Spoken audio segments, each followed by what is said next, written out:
Hey, Yinz guys and gals, gather round for a journey like no other. It's time to hop on board the Where Yinz Goin podcast, proudly brought to you by Dreams by Design Travel. From the rivers that meet at the point to form downtown Pittsburgh to the furthest corners of the globe, that'll be your compass, your confidant, your companion in that as we explore the wonders of travel. Kick back, relax on your couch, and let the wanderlust wash over Yinz as we discover new horizons and reminisce about old favorites. With Dreams by Design Travel by our side, the sky's the limit. Join Matt on the Where Yinz Goin podcast because when it comes to travel, the journey's just getting started. And now, without further ado, let's give a shout for your guide through the highways and byways of travel, the man with a map, the voice of the steel city, Matt Trader. How Yinz doing? Welcome to the Where Yinz Goin podcast, brought to you by Dreams by Design Travel. I'm Matt. I'll be your host. Joining me today is Katie, who is a travel advisor with Dreams by Design Travel, and she is also a runner who has done several Disney races, both virtually and in person. So welcome to the podcast, Katie. Thank you for having me. I'm so excited to be here. So how long have you been in the travel industry? So I am coming up on my year. So just a year, but I've been traveling for much longer. Wonderful. So I don't have too much more on you. I've only done it for about 2 years, so but it's fun. So It is. It's a great time. I like to start every episode by asking this question. What is your favorite place that you have visited, or is there a place that you would most like to visit? That is such a good question. I'm going to go with the place I would most like to visit. I've always wanted to visit Scotland. That is top of my list. So I have been checking out the Adventures by Disney, and there are some great Scotland trips on there. And I'm thinking maybe 2025 is going to be my year. Scotland is up there for me too. That so my background, I'm mostly Polish, then like a little more than a third Irish, but also have a bit of Welsh in me and some English. So it's not quite Scottish, but it's in that general area. And I just love to go and just see that whole region. Oh, so would I. The geography of the Highlands is just so breathtakingly beautiful. I want to see it in person. And I want to get a kilt too. So Well, you have to get a kilt if you go. of course. And see castles. And that's, yeah, the history of that whole region is just so amazing. And especially since I was from there, going into the areas in Ireland and Wales that my family actually came from, I think that would just be so awesome. Yeah, it's a magical place. And we love magical places, so Scotland has to be up there. Absolutely. Doing an Adventures by Disney too is up there on my list. That Yes. there have been a few members of our travel agency who have gotten to experience them, and they just say that they are absolutely amazing. And the once you do an Adventure by Disney, it will ruin you for the rest of your life because you will never want to do another vacation. Otherwise, it's not Adventures by Disney because you get treated so well there. That's what I've heard. And the experiences that they have are so unique. Like looking at this Scotland one, I think there's a sheep shearing part to it. You get to stay in a castle. Like there's so many cool things that they do. And knowing that I'm probably going to be traveling by myself, it's such a great, safe way to travel because you're with a larger group, but you'll get to have all the experiences that everyone else has. You just have it in a very controlled, safe environment. Mm-hmm. So today's topic is going to be the Run Disney races. And Katie is a veteran of several of them. You want to run down your list of which ones you've done? Oh, sure. So for in person, I did my first in person in 2022 on Wine and Dine weekend, and I did the 5K and the challenge that year. That was my first half marathon ever. Absolutely loved it. And then in 2023, I came back for Wine and Dine again, doing the 5K and the challenge, and then did the Disneyland half marathon weekend in 2024 when it came back. So super excited to head out there for that.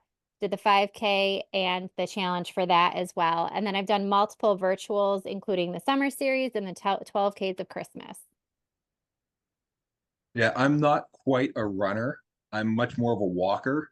So I would love to do some of the in-person ones. I can't wouldn't be able to keep up with the pace that you're required to do.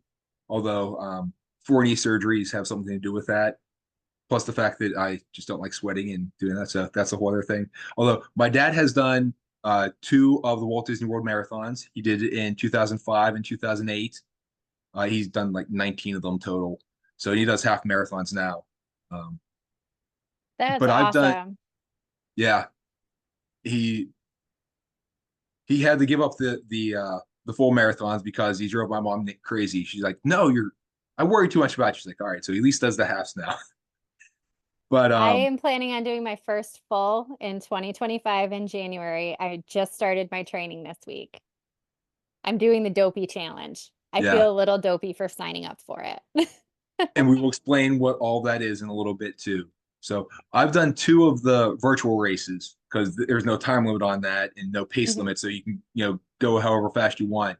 In 2020 during the pandemic, I did the Star Wars half marathon, and then last year, 2023, I did the 5K challenge, which was three different 5K races. Or well, if you want to call it a race since you're going against yourself. Uh, I pick and choose which ones I do, mainly based on the medals you get. So Mhm. you get medals for each of them for finishing. The Star Wars one was, I don't know if you're a Star Wars fan, Katie. Oh, I Um, am. I'm very big. It was the medal that was themed after the Battle of Yavin. So at the end of the original Star Wars, whenever Luke and Han get their medals, it looked like that. Oh, it had like 13.1. It had the Rebel symbol, and then flip it over. I believe it had Chewbacca on it. And then the 5K challenge was a Disney 100 throwback. So they had a bunch of like the old style Mickey Mouse, and I had them hang on the wall over there, just trying to see who else was on there. But they all said the Disney, and then the 100, they had little pictures inside. That one was awesome, and I'm so jealous that you did the Star Wars ones. I skipped that year, and I'm still mad at myself for it. But the great thing, you mentioned running. Um, I'm not a runner either. That's the great thing about the Disney races is that with Run Disney, it is a 16-minute pace, so you do have to keep on pace, but I'm a run walker. I don't run straight through, and I've had times where my training hasn't been where I needed it to be, and I've run walked half a half marathon and walked the last 6 miles. So as long as you can keep under that 16 minutes, you're in really good shape for these races. Yeah, I can usually do about 17, 18 with my natural walking pace. Then going a little too hard is like, I don't want to breathe hard. And so but I could Well, it's probably, tough with your knees. yeah, that too. Uh, but as we mentioned, these Run Disney events, there's several throughout the year. We'll walk through a few of them, but they have different themes. And for each of the different themes and each of the different races, they have different designs for the medals that they give out, which I think beyond just doing the running to be in shape and for the competition, because most of us are not going to win the race whenever we go down there, that it's getting the medals, it's a collector's item, it's a little bit of something you can chalk up to of here's an accomplishment I did, something to hang up like I have in my basement showing off, although no one comes in my basement, so I'm not showing off to anybody, but they're really cool, just decorations that you can hang around your house. Oh, absolutely. I have a whole bunch on my wall. My medal holder is starting to get full, so I'm gonna have to get a new one. Yeah. So, and if this ever makes it to video, we'll take pictures of all of them, and if you can send me pictures and we can post those up so we can show those Absolutely. throughout it. So picking a few, going through the races, there is a Run Disney virtual series that starts, well, by the time this airs, it's had already started. And it's going to run through August 31st. So they give you a time limit to complete the virtual races. So it doesn't have to be one specific day. Registration for that started back in March. So each year they run pretty much the same schedule. So planning ahead next end of Marchish, if you want to uh, do this. And this was the 5K series. And for this one, it was all about snacks. It's the Mickey Mouse Waffle 5K, Mickey Mouse Bar 5K, and the Minnie Mouse Candy Apple 5K. And then if you do all three of them, which I did for the Disney 100 thing, this one's called the Pineapple Whip Soft Serve Challenge, which is all three of the races. And so the nice thing is, if you do all three, you get a medal for all three. And then you get another medal saying that you did the challenge, that you've completed everything. And Yeah, this as one's awesome. And don't forget the snack bowl. This one comes yes, with a snack bowl. so little bonuses you get thrown in there. And with this one also, as of this taping, which is end of May, I know it's going to air a little bit later in June, there is still space for the Pineapple Whip Soft Serve Challenge. So if you want to try it all, check in and see if you can sign up, because these do sell out. One, they can sell out, especially the in-person ones. And the in-person ones sell out very, very quickly. Yeah, we can talk about registration tips if you want in a little bit, but they sell out very quickly. The virtual series, though, it's a great way to get started, especially if you're worried about what your pace might be and the time limits. And these medals are so cool this year. I told myself I wasn't going to sign up, and then I saw the medals, and I'm like, oh, I'm in. I have to do it. And that was what I did for the other ones too. I saw the notice where I was like, oh wow, that medal, yes, I need that. So the just lost my train of thought. You know, sometimes Sorry, I got excited about the medals. The other nice thing about the virtual series is that besides you getting the finisher's medal whenever you complete it, and so you sign up, and then whenever you actually complete a run or all the runs, whatever you're going to do, you log that on their website, and then they will send you a finisher's certificate that has all, well, you get to download it, and then you can print it off if you like, that has all of your times on it and all the information. But along with it, you get a digital download of mile markers. And of course, the mile markers are themed so that you can, whatever course you're going to do, if you would like, you can have the starting line, your 1 mile, 2 mile, 3 mile, however long it's going to be, up to your finish line. And you can actually put those around your neighborhood. So it is like you are doing an actual race, and you can time yourself out and know your distances and how far you've come, and to keep track of things a little bit better, whether it's going to be on a track that you're running at, like a local high school that you just put them around the area, or if it's through your neighborhood or whatever. It's really something fun that you can make this more of an experience. You can even have a cheering squad if you'd like out there watching. A nice thing is with these is if you have a run buddy, that if you both join the virtual one, or in a running group, that you can all set these up, and then you have more of that feel. And if your friends know you're doing, you might get a cheering squad out there. Absolutely. And it's always fun to do costumes too. Even if you're doing it at home virtually, do costumes, take pictures, post them online. You never know who's going to see them. Maybe Disney will grab it and put your picture out there. And that is another big thing about the in-person races, is the costumes are extremely big. So, and we'll walk through a couple of other ones, and you'll see the different themes for it. So the next one that is going to come up is the Disneyland Halloween Half Marathon Weekend. That's going to be September 5th through the 8th. Registration opened on February 13th this year, and it is completely sold out. So you can't get it. I'm sorry. But again, planning ahead, they're going to come out about 6 months, maybe 7 months before the actual race. So that whenever you're planning, the Run Disney website has announcements on there. They'll send out, if you want, I think they have newsletter or updates that you can sign up for to get, so that you won't miss things when they're coming up, and you can plan on being at your computer exactly at the time that you have to log in to get your The spot. nice thing, when they release the season, they release the whole season. So you'll be able to plan ahead, see when all the registrations are, see when the dates are, and get your ducks in a row for it.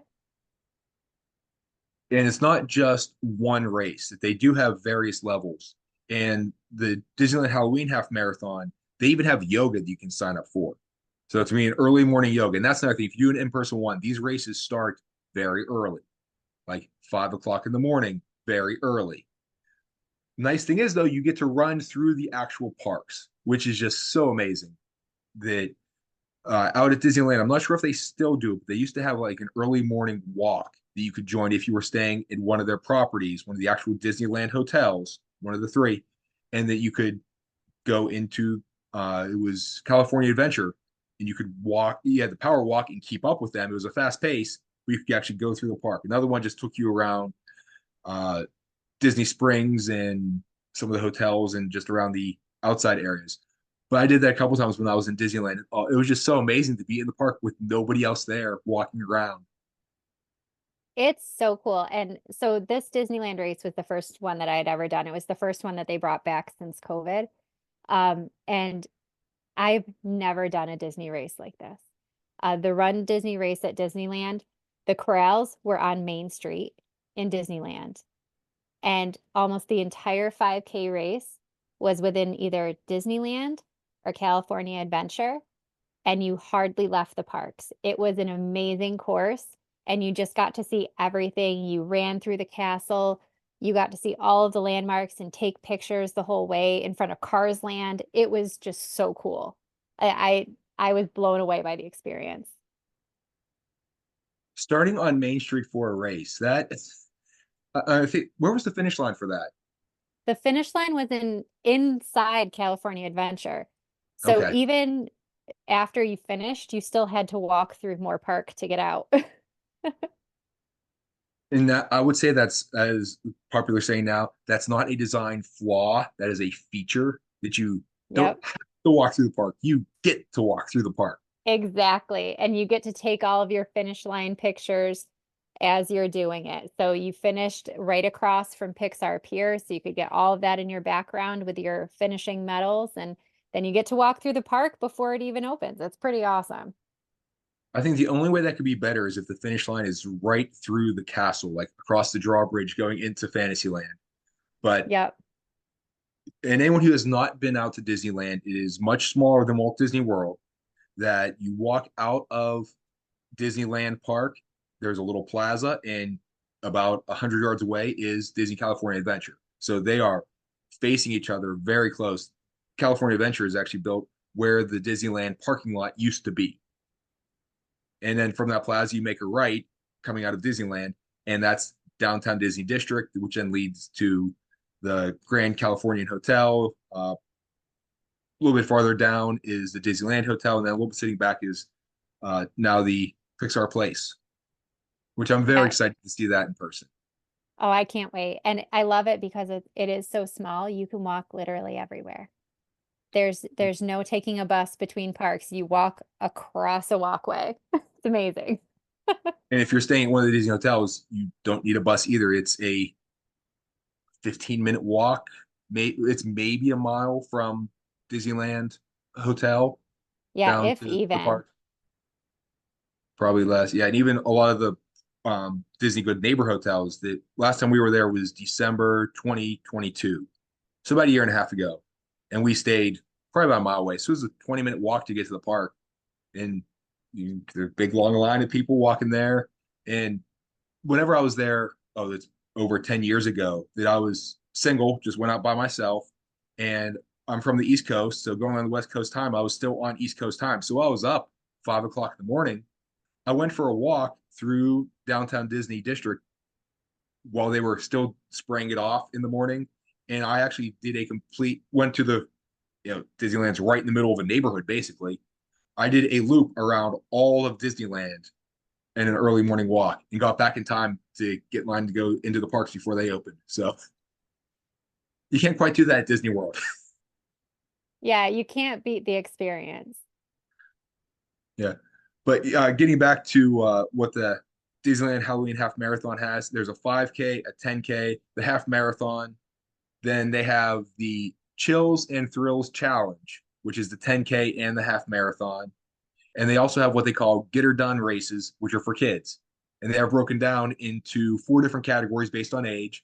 So little toddler, actually not even toddlers, babies, they have a crawl that their youngest ones can crawl.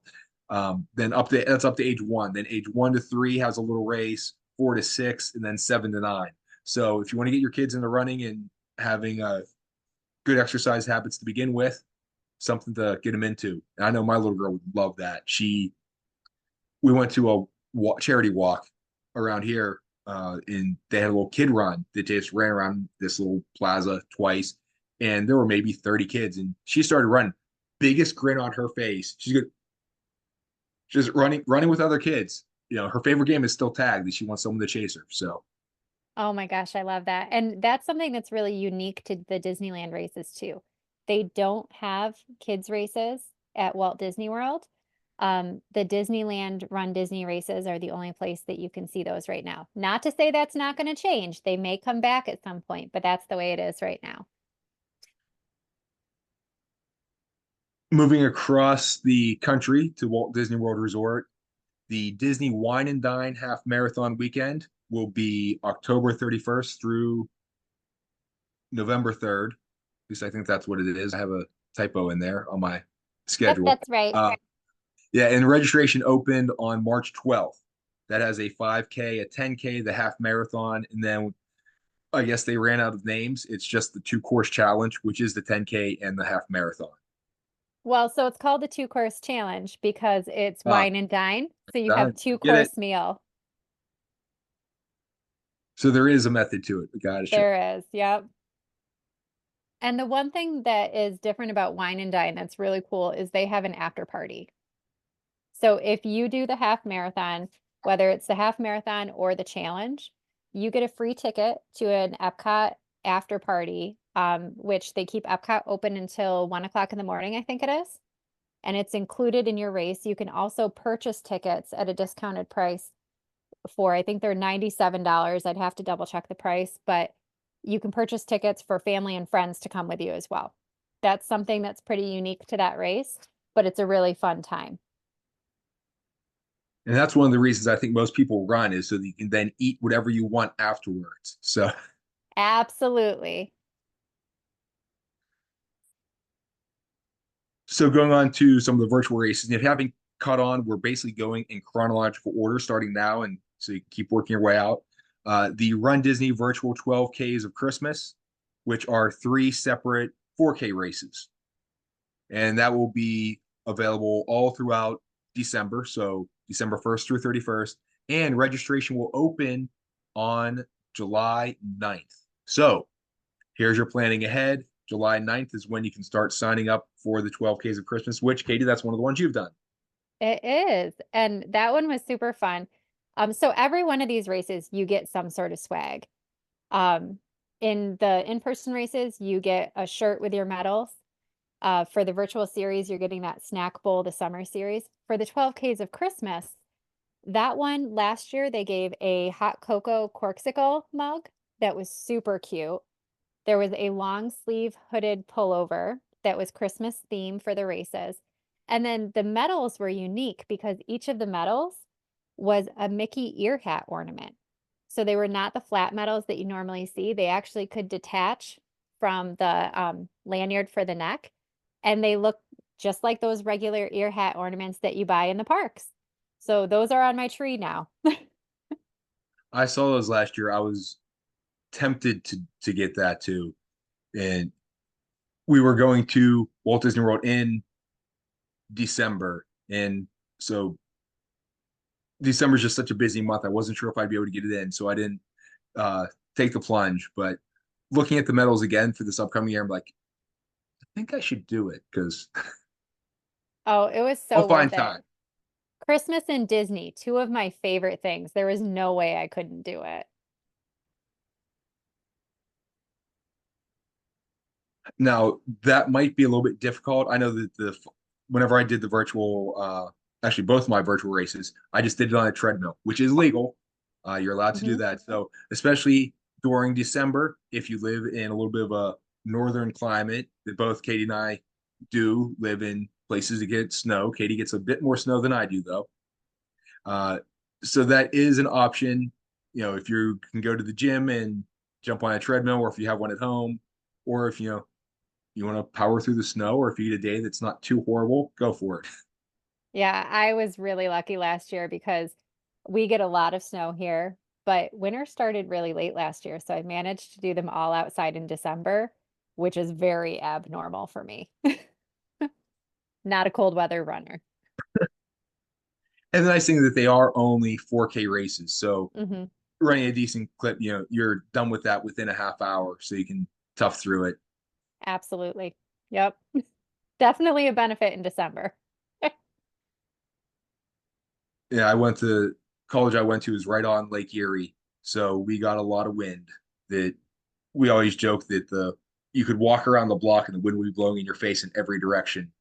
And if there was Yep. ever a little bit of skin showing, the wind found it.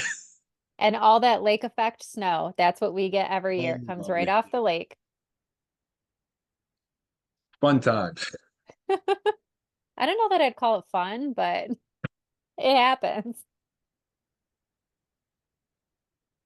The next one would be the Walt Disney World Marathon Weekend, which in 2025 will be January 8th through 12th. Registration has already started. It started on April 9th, and I believe it's sold out. They have a 5K, 10K, half marathon, full marathon. They have Goofy's Race and a Half, which is the full and a half, and then the Dopey Challenge, which you're signed up for. And I am. that is all 4 races, correct? Yes. So it's all 4 races, 4 consecutive days. So this will be my first marathon ever. Very excited for it. And I figured it may be my only marathon, so I better do the dopey while I'm at it. And Katie, we will be in Disney during that week. So we'll Oh, definitely have to meet up. perfect. Absolutely. We will We definitely normally have to do that. we normally try to go around mid-December. So maybe like 2 weeks before Christmas before it gets really busy, or up to, depending on when Christmas falls. But we couldn't squeeze it in this year with schedules and school and all that stuff. So now we're going to go right after New Year's for that first bit of January. I And love it. That's perfect timing. yeah, we were down there a couple years ago for that too. The parks can get a little bit busy, especially towards Thursday, Friday. But the Monday, Tuesday is not too bad. Wednesday picks up a bit. Um, but the weather going in December, early January is my favorite time at Walt Disney World. And well, we've done Disneyland then too, because as you mentioned, you love Christmas so much, so do I. The decorations, the park is just well, the parks, plural, are just so pretty. The resort hotels are all decorated as well. Hmm. It's just such a, the most wonderful time of the year. It's just so magical. It takes Disney and goes beyond what the normal magic is. And they do have the decorations up even a little bit after New Year's, so you still get to experience that. Yep, absolutely. Christmas at Disney is one of the best things ever. And if I know that this is a Run Disney podcast, but if you ever get a chance to go to the Christmas parties and you haven't, you have to see it snow on Main Street. There's nothing like it. They also have the snow sometimes in Disney Springs, and they Yep. used to have it in Hollywood Studios. They have it as well along Sunset Boulevard, leading down to the Tower of Terror. I will caution you though, don't look up too much because the snow is bubbles, and if it gets in your eyes, it really, really stings, which just happened to me a few times. So, Yep. It's the Snope. yeah, good way to describe it. Uh, one of the earlier podcasts, Justin, one of the other travel advisors with Dreams by Design Travel, was on with me. We discussed the Mickey's Not So Scary Halloween parties, and we brought up the Christmas parties as well. So that's gonna be something we will have to dedicate in episode 2. So, Katie, if you want to come back on later and talk about Christmas at Disney, by all means, you're Anytime. so. But the Dopey Challenge. So you're not only going to do your first full marathon, it's going to be after 3 days of running, was that 921 other miles. So Yeah, you put in 47 miles in 4 days. I sure am. And hopefully I'll still be walking after. We're going to see. I'm not so sure. But I just started training this week. And for anyone who is new to Run Disney, there are training plans on the website. They're put together by Jeff Galloway. The training plans, I've followed them for the different races that I've done. They are amazing plans and will help you get ready for any race. So be brave, get out there, grab a plan, and you can get it done. And you don't necessarily have to be an experienced runner to get started. There's another woman that I know who lives around my area that she has done several Run Disney events as well. I see her posting about it all the time on social media, Facebook mainly. In every one of them, she's having the time of her life, and has lost a decent amount of weight that is part of the training. I'm not sure if running to start getting in shape if the Disney had a part in it, but she's doing really, really well now. Yeah, it's amazing. Like I am not an athlete. I am not a huge runner, but I love to run. It helps me clear my head. And the way that I do it is I do use the Galloway method, which is walk, run intervals. So I do 30-30 intervals. That means 30 seconds of running, 30 seconds of walking. Really helps you keep your endurance up. But there are plenty of people that just walk these races as well. So there's all types of athletes out there. Every single person that crosses that start line is an athlete. Whether they think they are or not, they're doing amazing things. So walk, run, or run, you're out there doing it. And whenever you approach these races, just think, I'm in either Walt Disney World or Disneyland. So walk like you're in Walt Disney World or Disneyland, going to the next attraction. Everyone speed walks there. So if you keep that pace up, you're fine. Yep, absolutely. That's the best way to think about it. When I was in high school, I jogged cross country. I can never say I was fast enough to run it, but I jogged it. So that was pretty Hey, much the but last you were finish. out there. That's the important part.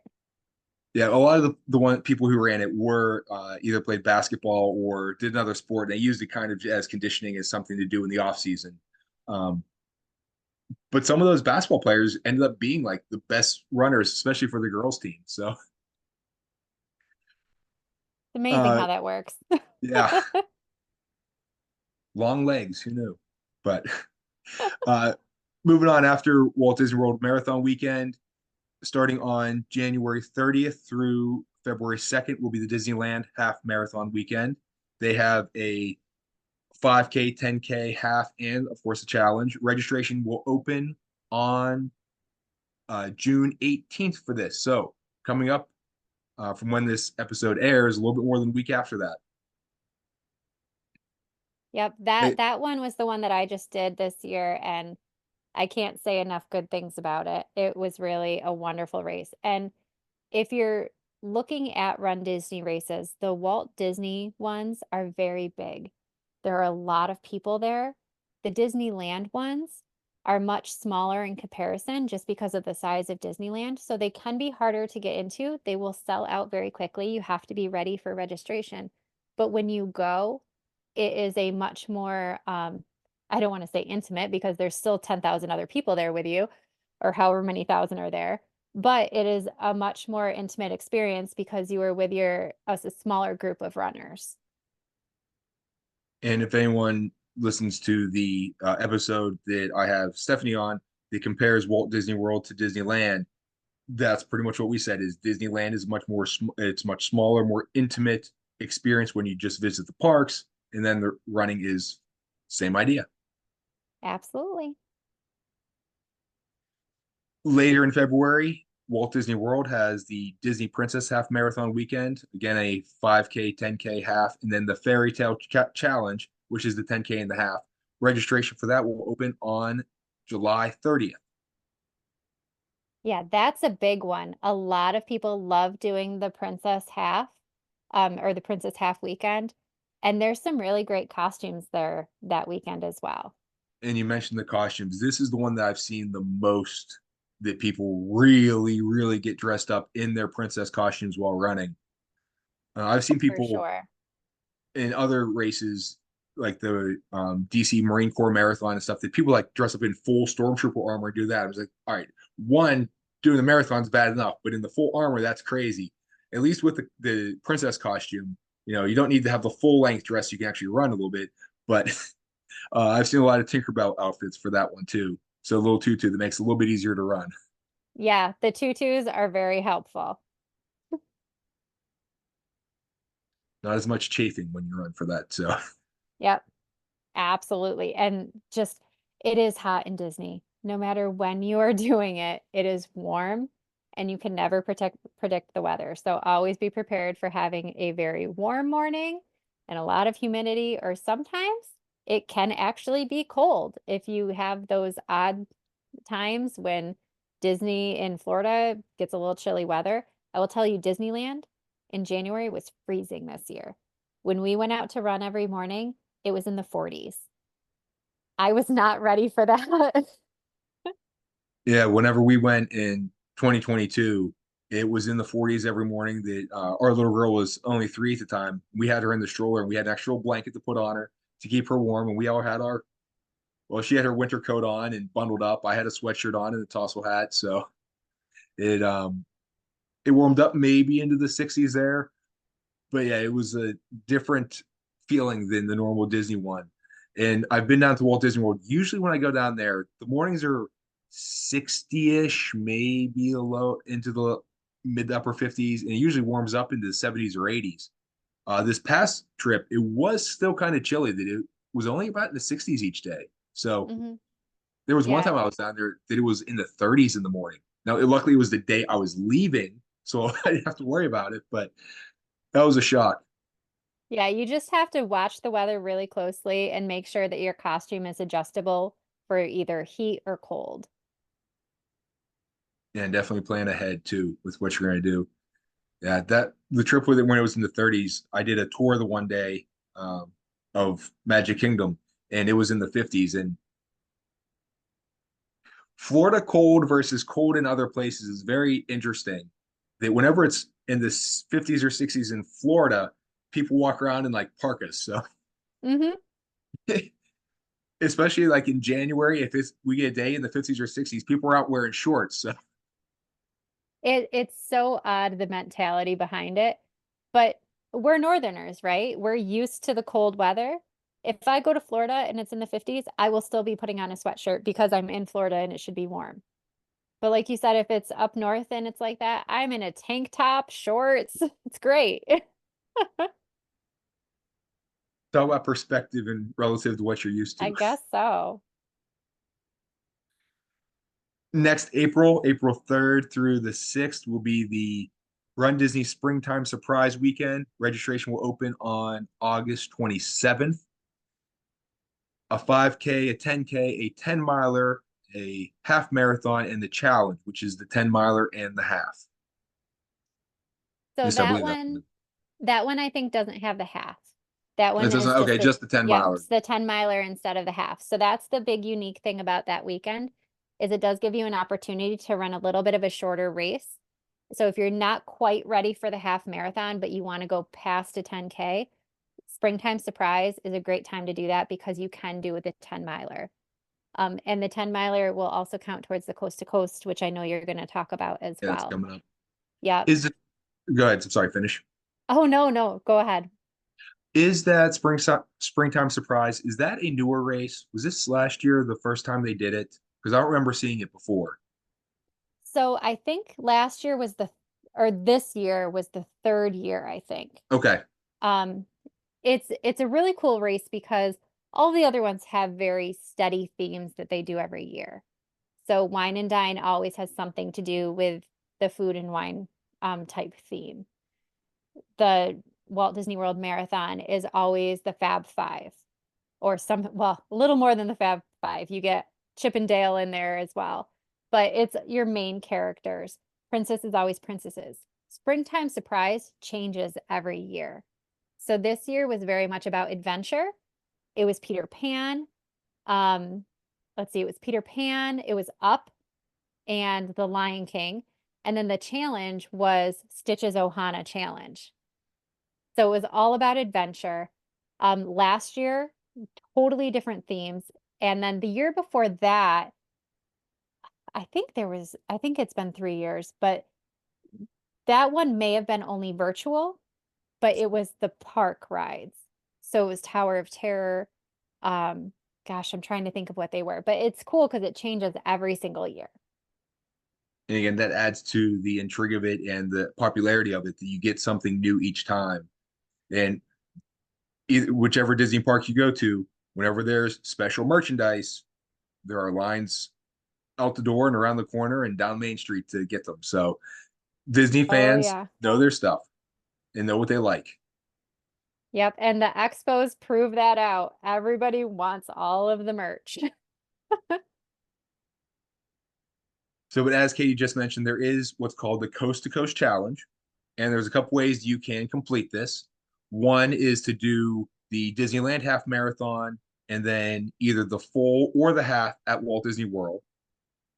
Another way you can do the Disneyland half or the Disney World half. So one of the halves on either coast, and then you can do there's a long list here: the Princess Half Marathon, the Fairy Tale Challenge, the Springtime 10 Miler, the Springtime Surprise Challenge, the Wine and Dine Half Marathon, or the Two Course Challenge, which that's kind of redundant in there that you're doing double half marathons, but you're doing a couple different races. Although I don't know if the Coast to Coast Challenge, since you can do both your races in Walt Disney World, I don't know how that applies, but hey, whatever. I'm not the one making up the rules. So the way it works pretty much in the coast to coast is you have to do one on each coast. So you either on the Disneyland side, you're either doing your Disneyland half marathon or the Disneyland Halloween half marathon. And then you have a matching one on the Walt Disney World side. So you can, like you said, you can do the half marathon or marathon at Walt Disney World. And then you have any of the other half marathon choices or the 10 miler. So as long as you're getting one on each coast within the same calendar year, then you are good for the coast to coast challenge. And the two different tracks actually offer two different medals.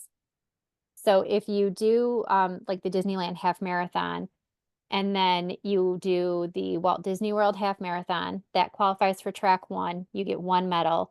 But then later in the year, you do the Wine and Dine half marathon, you qualify for the second medal.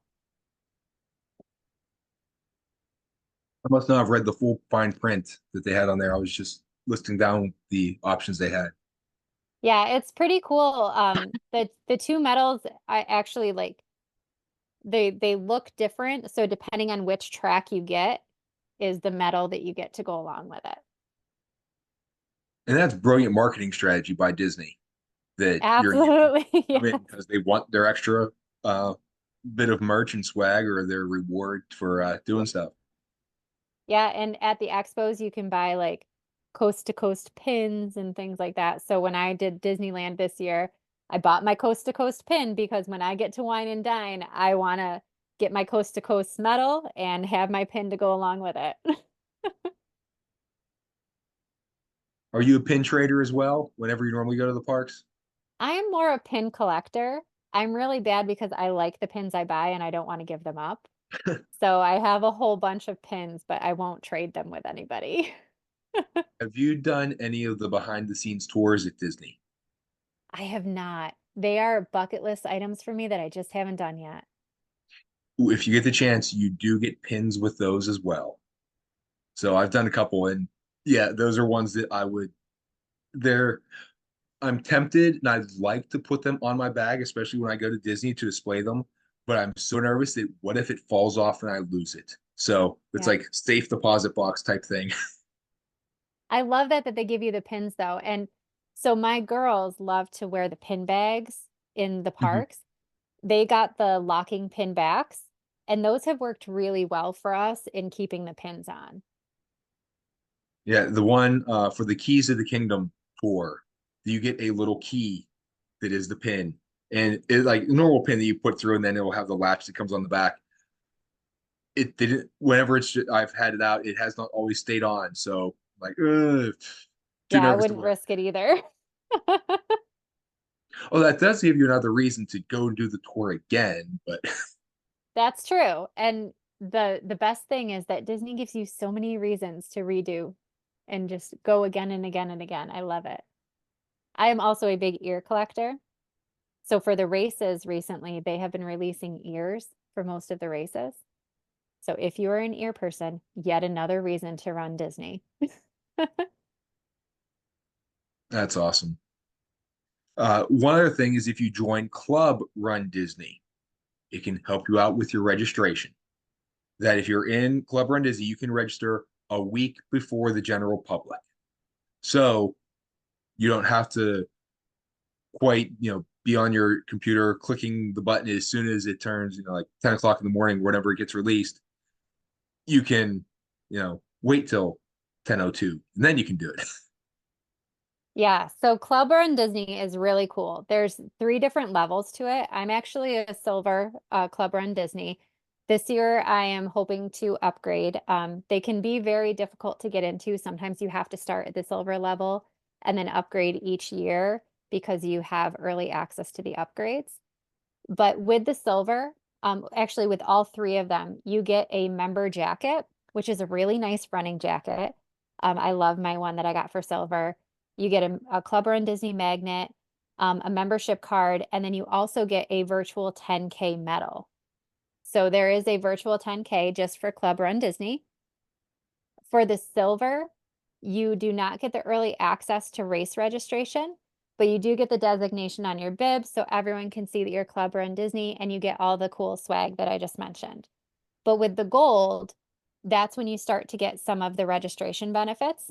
You get a little additional swag, so you get a pin, but then you also have the guaranteed opportunity to purchase 1 race registration each race weekend through the early registration process.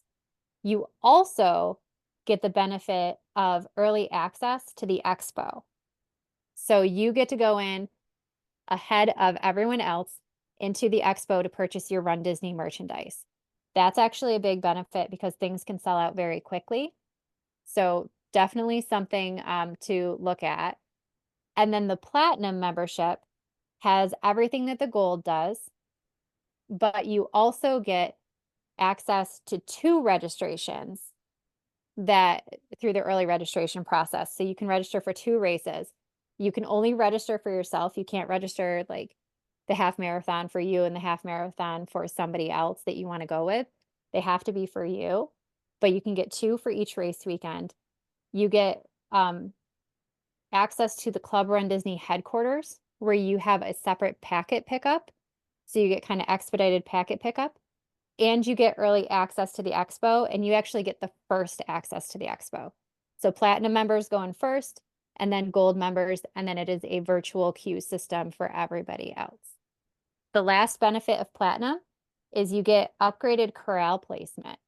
So you don't have to worry about where you're starting in the corrals. They will bump you up to a higher level corral. So that's a pretty cool benefit too. Wonderful. That was one thing whenever I ran cross country of where you started, especially because a lot of these were, they were mostly running through the woods on some dirt track. And if it had rained the night before, if you were anywhere behind the first group, you got a face full of mud. So there was one race that it poured, so it was a muddy mess of the track. And like I said, I was a slow runner, but as soon as that gun went off, I was out front and I was leading for like the first 200 yards just because I didn't want to face full of mud. So you don't need to worry about that in Disney because you're not going to get a muddy face, but getting packed in there before everything spreads out a little bit at the beginning of the race, it's nice to be a little bit more towards the front so you can get some freedom earlier. Oh, for sure. And the other thing that it gives you is it gives you a little bit of breathing room. So if you take a bathroom break or something like that, you have time. You don't have to make it up as quickly as the people behind you. You also have a little more time for character stops. And there are tons of characters on the course. And they're characters that you don't normally see. So it's really exciting to be able to see all these characters. But if you are in one of the last corrals, sometimes you don't have enough time to stop at the mall. So that upgraded corral placement is definitely a benefit. And so when you're running, make sure you have your phone with you, Yes. not just for timing purposes, but for taking the pictures. Yep. And they do have photo pass on the course too. So you can get a photo pass along with your Run Disney, and you will get all of your race pictures. You'll get your finish line pictures. They have photo pass photographers throughout the course taking pictures while you're running, and then for each of the characters as well. Or most of the characters. Every once in a while, you have to use your phone. That's awesome. So you can see Disney really does cater to you whenever you join these events, that it's above and beyond what you would normally get at just a regular race. Oh, for sure. And there's entertainment throughout the course too. So not just characters, but there are bands, there's gospel choirs, the janitors are out there. There's all sorts of different things to listen to, see, and do as you're running along. So you never get bored. It gives you things to distract you, especially when you're in mile 11 of your half marathon and you need something to look at. It's really just a great environment. And the runners are so encouraging of each other too.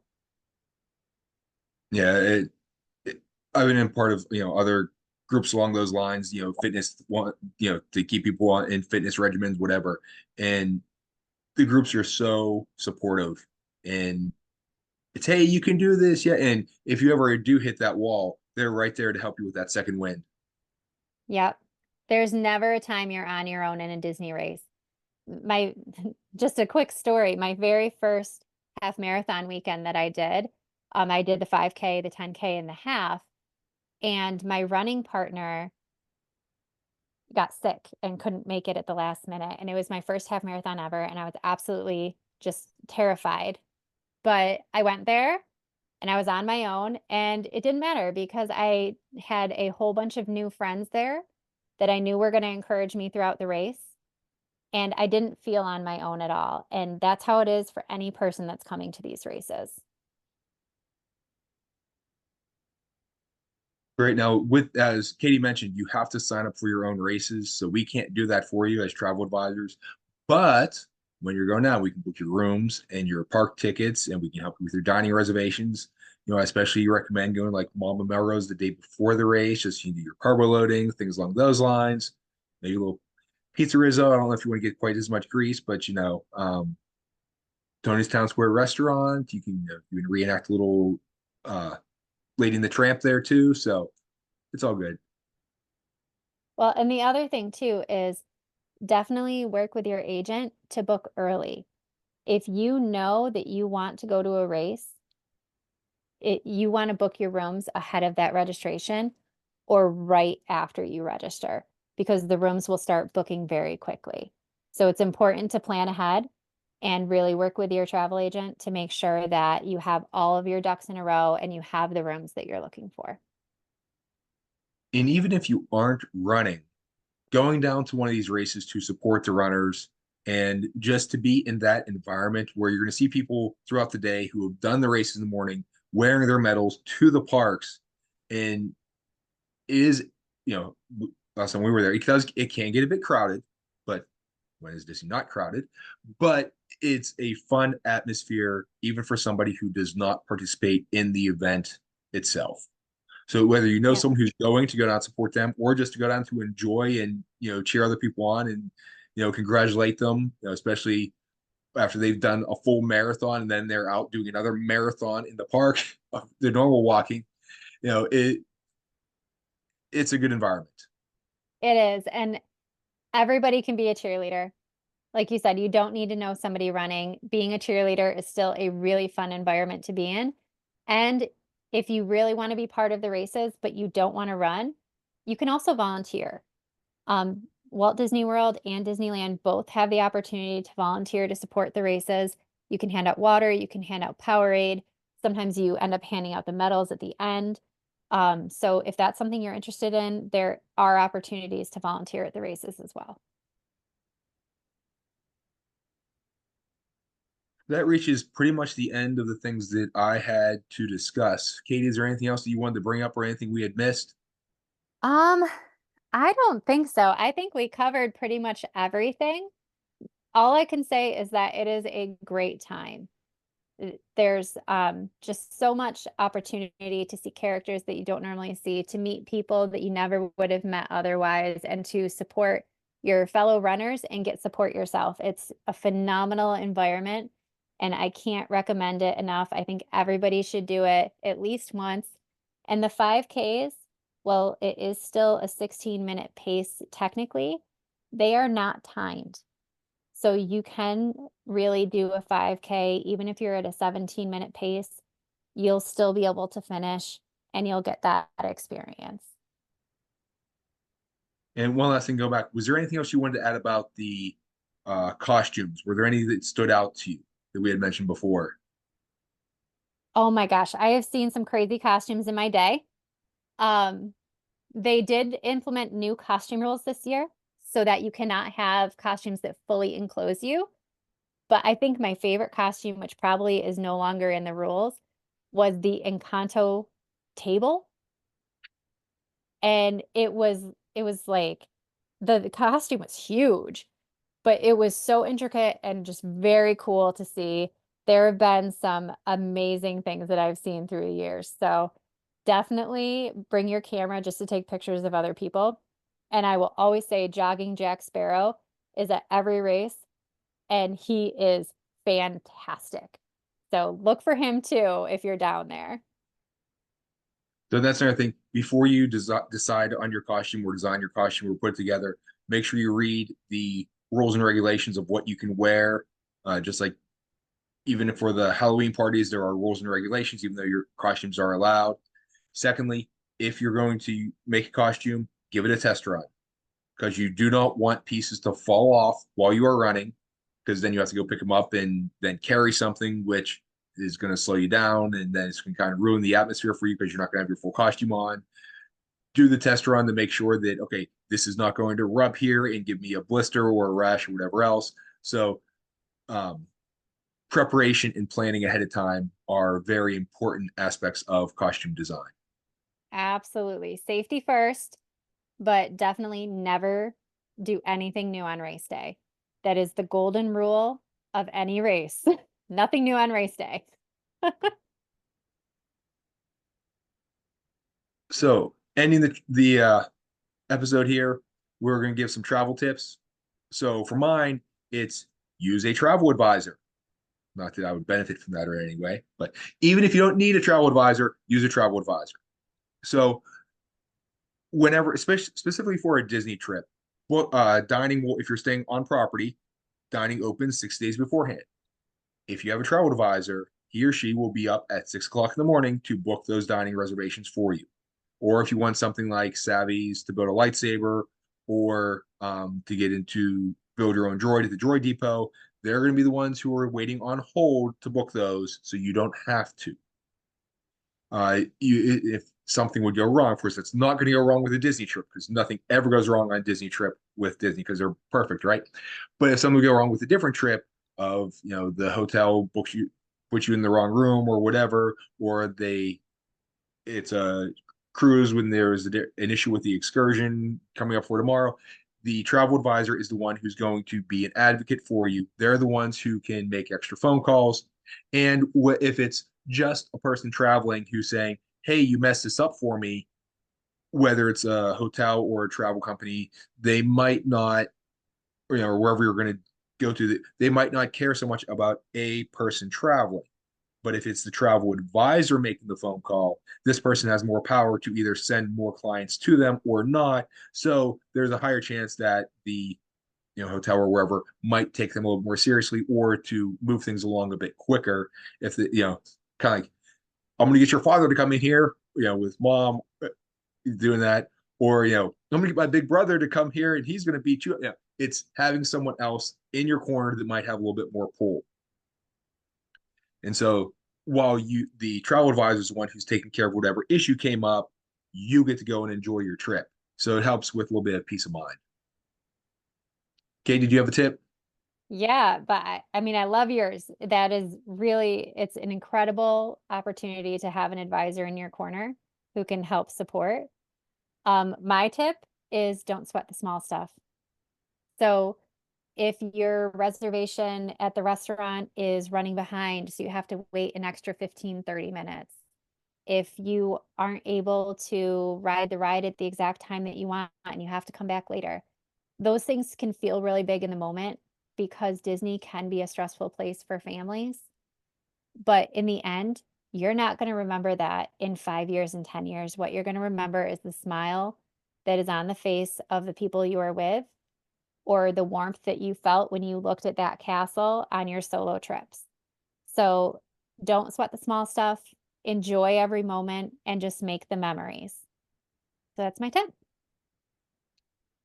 And also those times when you do have to wait a little bit, those can be some opportunities to build great relationships with your family or friends or whoever you're traveling with.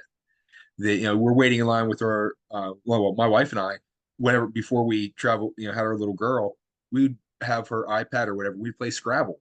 So, and whenever I go on my own, I'd brought a book and I would read that in line.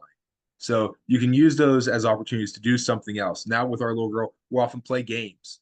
There's the heads up game too that we play on your phone. Of you have to basically it's charades, acting something out, or a game of password or $100,000 pyramid, whatever. Playing those games in line can be a lot of fun. And as Katie mentioned, the inconvenience is not necessarily going to be remembered, but the fun times that you substitute it with will be. Absolutely. So I love that tip.